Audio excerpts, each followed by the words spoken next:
두 번째 사과는 뉴턴의 사과였습니다. 다 알고 계시는 이야기죠. 뉴턴이 이렇게 명상을 하고서 이렇게 지켜보다가 사과가 위에서 아래로 뚝 떨어져서 왜 사과는 옆으로 가지 않고 아래로 떨어질까라는 궁금증을 가지고서 연구한 끝에 바로 중력의 힘을 발견을 하죠. 자, 그게 바로 우리가 이야기하는 두 번째 뉴턴의 사과입니다. 뉴턴은 이렇게 이야기합니다. 나는 이성적인 인간이다 라고 이야기를 합니다. 이성이라는 표현을 우리가 먼저 학습해 보고요. 그리고 뉴턴의 이야기도 영작으로 한 번 더 완성해 보도록 해요. 나는 이성적인 인간이다 라는 표현. I am a rational human being. I'm a rational human being. 나는 인간이다 라고 이야기하는데요. 어떤 인간이냐면요. 바로 이성적인 인간이다. rational, 이성적인 이라는 의미를 가지고 있습니다. 자, 그러면 여러분들이 이성적인, 이성적, 이성 이런 표현을요. 자꾸 따로 외우려고 하지 마시고요. 뉴턴을 상상하면서 뉴턴이 이성적인 인간이지. 그러니까 이 문장을 그때 사용을 했지. 그럼 저기 안에 있는 rational은 당연히 이성적인 이라는 의미를 가지고 있겠네. 이렇게 연상하면서 자꾸 외우는 습관을 들이세요. 그러면은 더 많은 영어의 문장과 더 많은, 더 깊고 더 정확한 영어의 내용까지 학습하실 수 있습니다. 한 번 더. I'm a rational human being. 나는 이성적인 인간이다 라는 뉴턴의 이야기를 딱 증명해주는 그런 문장입니다. 나는 이성적인 인간이다. 자, 이렇게 뉴턴이 이야기를 하면서 사과가 떨어짐으로써 중력을 발견을 하죠.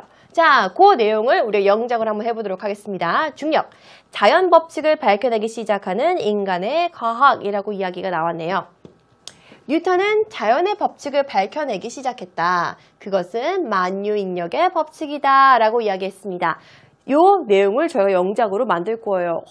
내용 굉장히 심오합니다. 그렇지만 우리는 같이 일을 하고 있는 거잖아요. 여러분과 제가 매번 같이 영작을 하고 같이 한글 문장을 요리 바꿔봤다가 영어도 조기로 바꿔봤다가 이렇게 같이 계속해서 하고 있으니까 우리는 어려운 문장도 같이 만들 수 있습니다. 자, 여러분들 자신감 갖고 차근차근 어려운 내용이지만 우리 한번 만들어 봐요.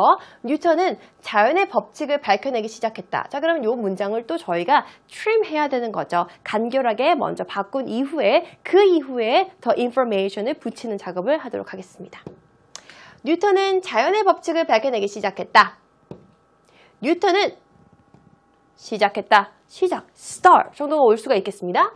무엇을 밝혀내기 시작했대요. 자연의 법칙을 밝혀내기 시작했다 라고 이야기를 합니다. 자, 뉴턴 started to 밝혀내다. discover.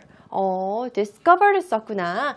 Newton started to discover the law of nature. 자연의 법칙. the law of nature. 자연의 법칙을 발견하기 시작했다. Newton started to discover the law of nature. Newton started to discover the law of nature. The law, 법칙. 무슨 법칙? 자연의 법칙. 자, 두 번째 문단은요. 그것은 만유인력의 법칙이다. 만유인력의 법칙은요. 영어로 짜잔 The principle of gravitation 이라고 이야기합니다. The principle of gravitation 이라고 이야기를 해요. gravity가 중력이라는 의미를 가지고 있거든요. 그래서 the principle of gravitation 만유인력의 법칙 That is the principle of gravitation. 한 번 더. That is the principle of the gravitation 이라고 해서 뉴턴이 밝혀내고 있었습니다. 무엇을요? 밝혀낸 거죠. 만유인력의 법칙을 두 문장 한 번에 더 정리해 보도록 해요. Newton started to discover the law of nature. That is the principle of gravitation. One more time. Newton started to discover the law of nature. That is the principle of gravitation.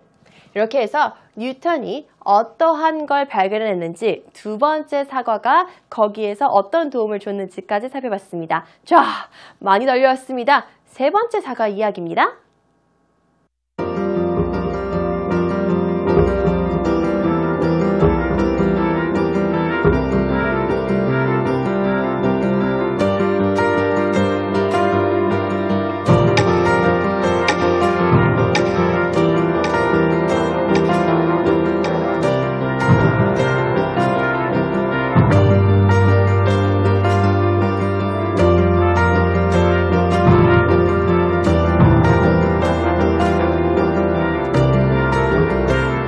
What if the storm ends?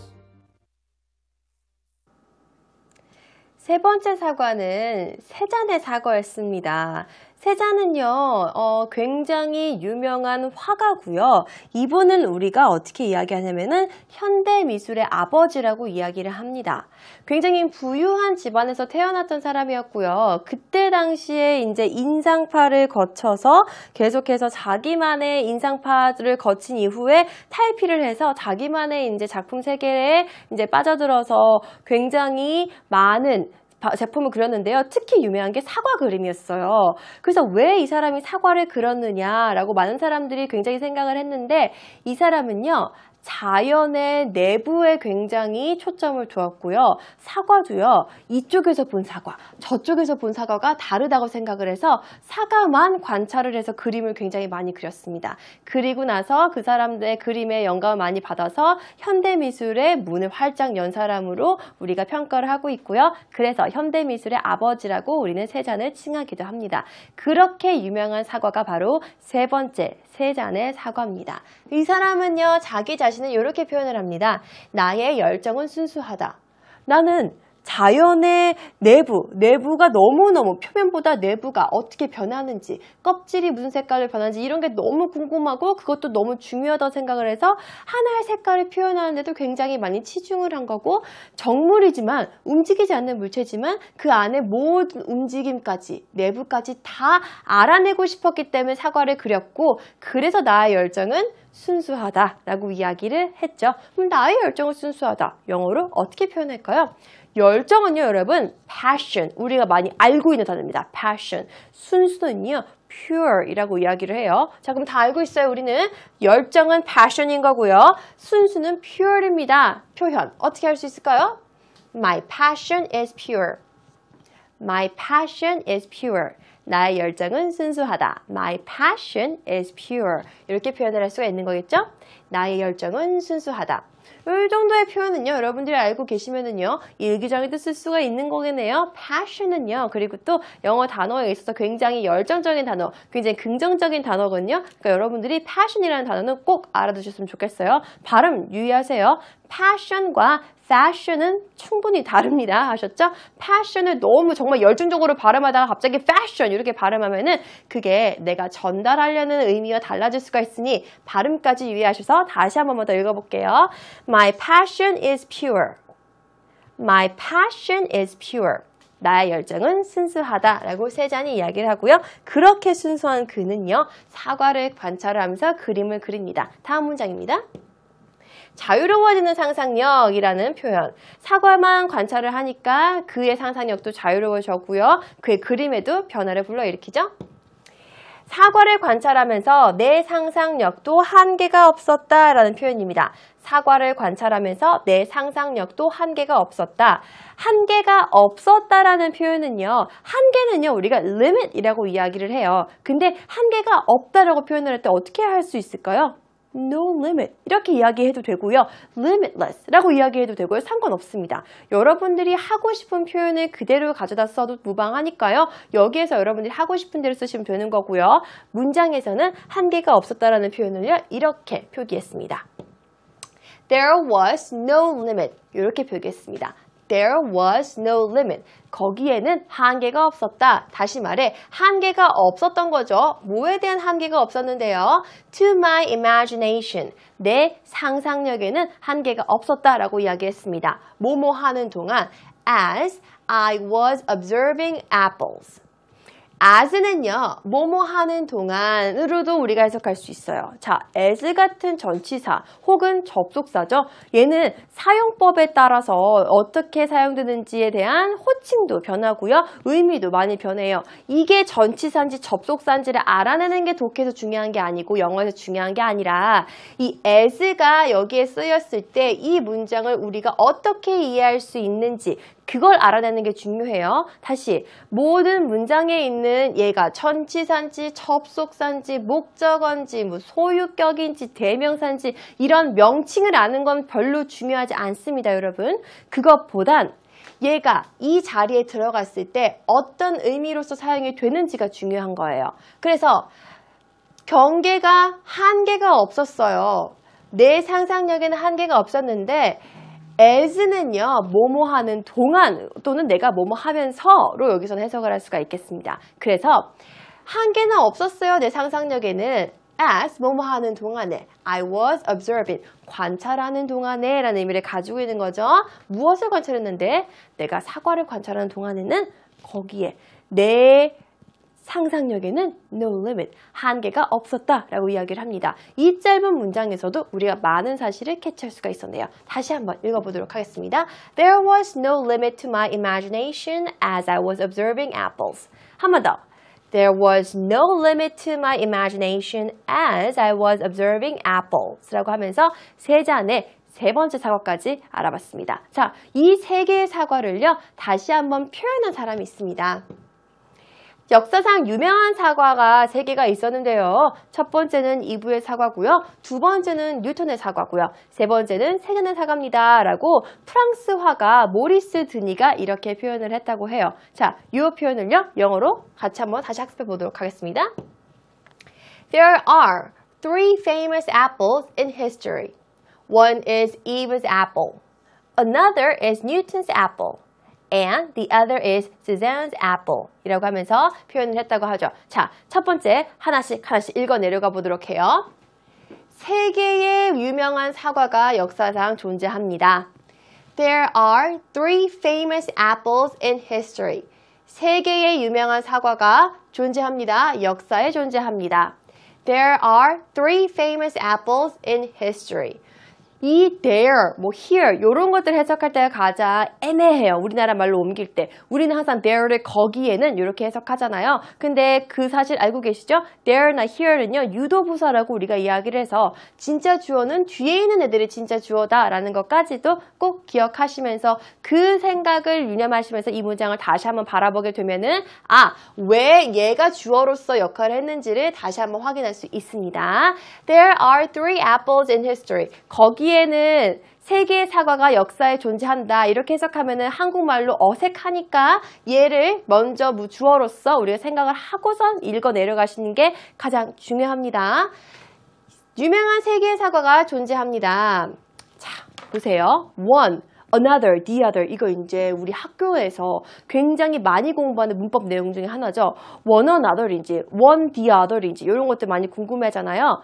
세 개 이상일 때는요, 이렇게 one, another, the other로 우리가 표기를 합니다. 근데 두 개잖아요? 그러면은 one another이 아니라요, one, the other이 되는 거예요. 왜? 나머지 하나가 어떤 건지 알기 때문에 the other가 되는 거예요. 근데 두 개 이상, 본문과 같이 세 개가 있을 때는요, 하나, 그리고 그 둘 중에 하나니까 another이 되는 거고요. 마지막, 너와 내가 알고 있는 마지막 사과가 되는 거기 때문에 바로 the other이 되는 겁니다. 그래서 이런 문장이 완성이 되는 거예요. One is Eve's apple. 하나는 이브의 사과고요. Another is Newton's apple. 두 번째는 뉴턴의 사과입니다. And the other is Suzanne's apple. 그리고 마지막 세 번째 사과는요, 바로 세잔의 사과입니다. 라고 이야기를 해요. 역사상 유명한 사과는 바로 세 개가 있었네요. 자, 그러면서 마지막 세 개의 역사를 바꾼 사과에 대해서 우리가 이야기 나눴습니다. Three apples that opened the door to a different world. Thought and imagination. 한 번 더. Three apples that opened the doors to a different world, thought and imagination. Different world. 이브의 사과는요, 이브가 사과를 먹음으로써 또 다른 세계가 열렸던 거죠. 그리고 thought, 생각입니다. 뉴턴의 중력, 중력 때문에 우리는 새롭게 또다시 중력의 법칙에 대해서 이해할 수 있게 됐고요. 마지막 imagination, 세 잔의 마지막 사과가 우리의 상상력의 한계를 없애주는 역할을 했죠. 그래서 세 가지 사과가 각각 이야기하는 세 가지 다양한 이야기를 한 문장으로 정리해봤습니다. 다시 한 번만 문장 더 읽어볼게요. Three apples that opened the doors to a different world, thought and imagination. Three apples that opened the doors to a different world, thought and imagination. 해서 우리는 세 개의 사과를 학습했습니다. 자, 마지막 사과 남았네요. 마지막 네 번째 사과의 이야기입니다. Perfect halo of cold hair and lightning. Such put you up against the planet's last dance. Just for a minute, the silver forked sky lit you up like a star that I will follow. And now it's found us, like I have found you. I don't wanna run, just overwhelm me.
네 번째 사과는 조금 슬픈 비극적인 사연을 담고 있는 사과였습니다.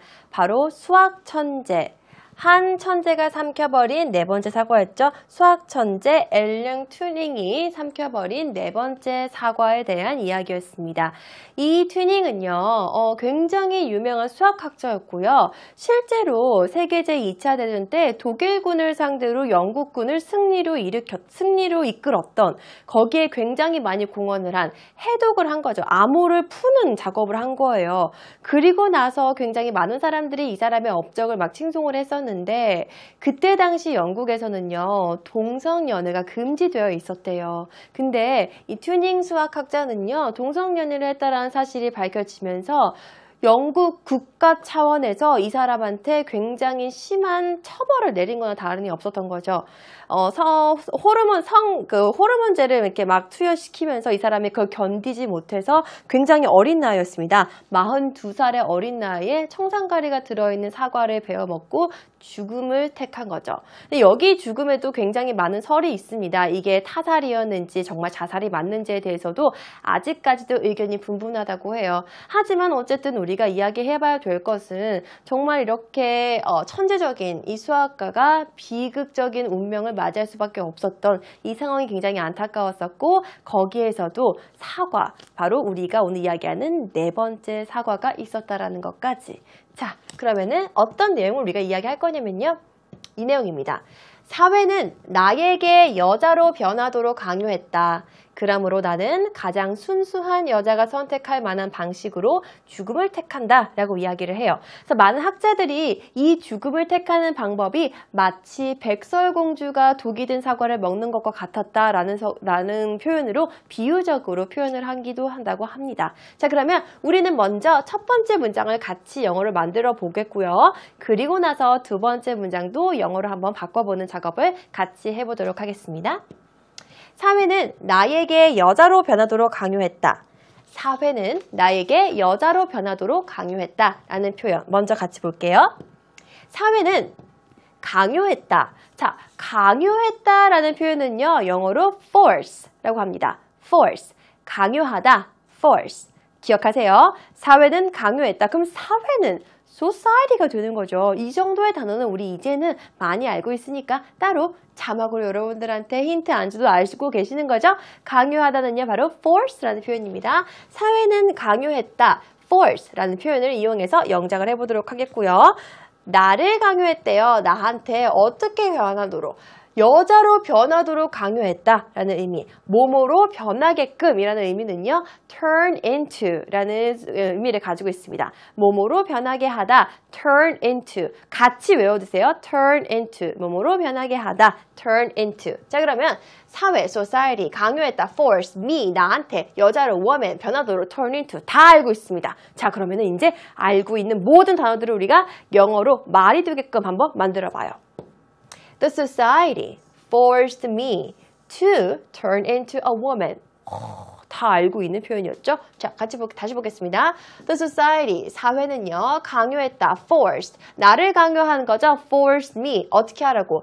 뭐뭐 하도록, 변하도록 강요한 거죠? 뭐로 변하도록? 여자로 변하도록 강요했다라는 표현.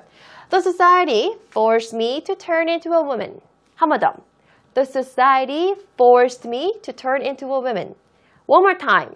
The society forced me to turn into a woman. 사회는 나한테 여자로 변하도록 강요했다라는 첫 번째 문장 완성해봤습니다. 자, 그러면 두 번째 문장. 그래서 앨런 튜닝은 어떤 방법을 선택하죠? 가장 순수한 여자가 할 수 있었던 선택을 합니다. 그러므로 나는 가장 순수한 여자가 선택할 만한 방식으로 무엇을 택한 거예요? 죽음을 택했습니다. 자, 마지막 문장입니다. 그러므로 나는 선택한다. I choose 정도 되는 걸 선택이니까요. I choose, 택한다. 무엇을 택한 거예요? 죽음을 택했다고 합니다. 가장 순수한 여자가 선택할 만한 방식으로. 요게 이제 가장 어려운 거죠. 여기까지는 우리가 할 수 있을 것 같아요. I choose to die. 뭐 요 정도는 우리가 다 할 수 있는 것 같아요. 근데 그 die가 아니라 이제 죽음이라는 의미로서 무언가가 또 수식이 들어갈 때는 어떻게 영어로 바꿀 수 있는지 확인해 보도록 해요.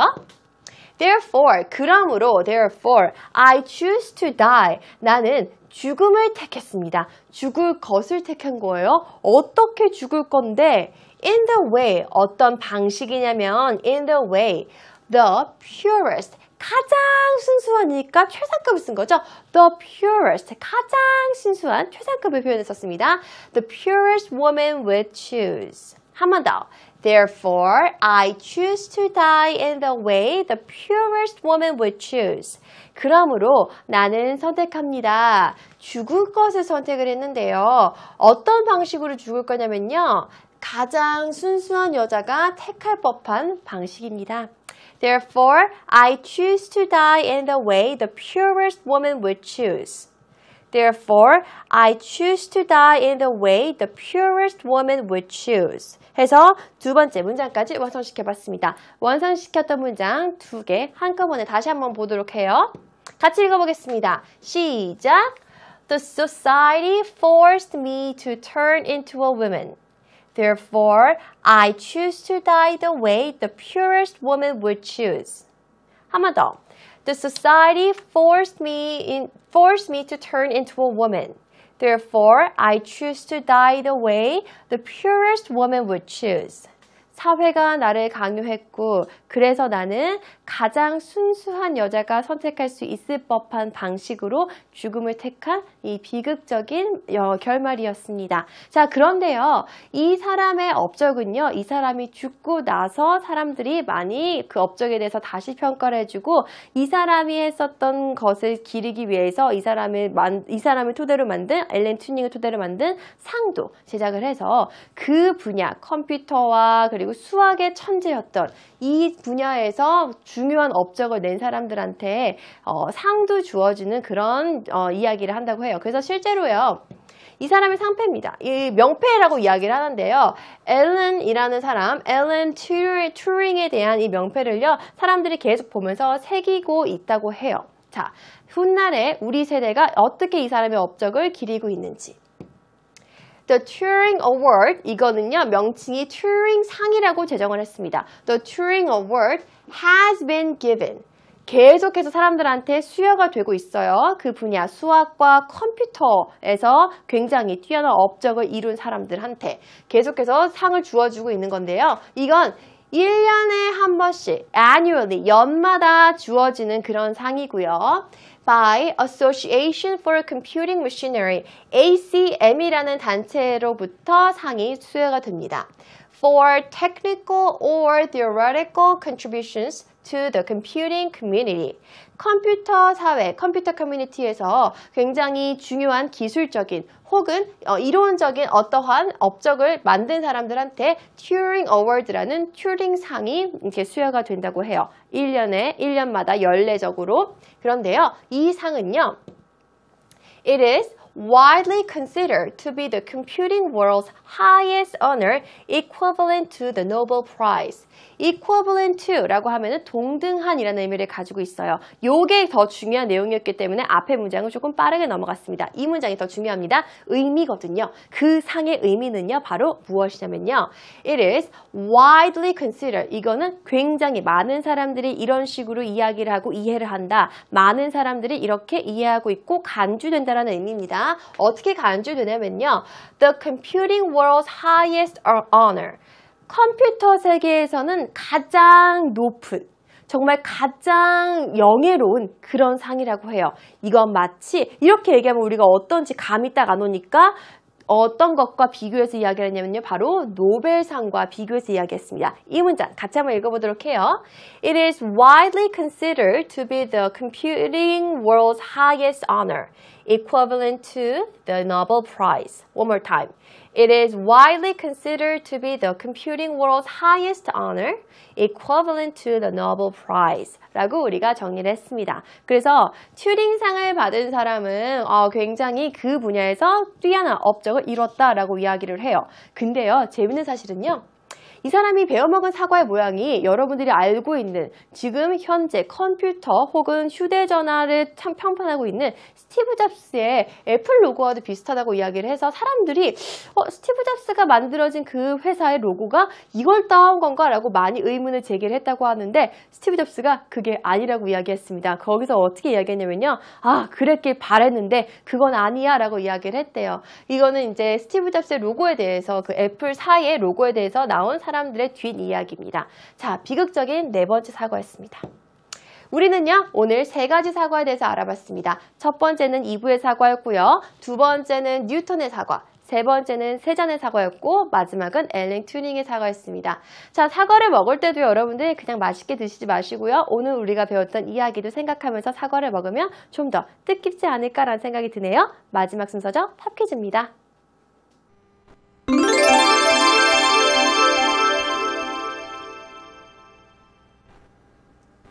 네, 오늘의 팝퀴즈입니다. 오늘 저희는 역사에 특별한 의미가 있었던 과일을 살펴봤고요. 그 과일에 대해서 계속해서 학습을 했습니다. 4가지 다양한 의미를 가지고 있었고요. 그 안에도 다양한 이야기까지 있었습니다. 자, 팝퀴즈입니다. 오늘의 팝퀴즈는요, 바로 What kind of fruit has changed the world's history?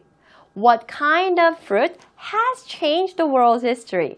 정답을 알고 있는 친구들은요, 저희 홈페이지 게시판에 꼭 남겨주시기 바라고요. 오늘도 이 fruit의 이야기 살펴보시느라고 수고 정말 많이 하셨습니다. 다음 시간에 또 만나요. See you later. Bye bye.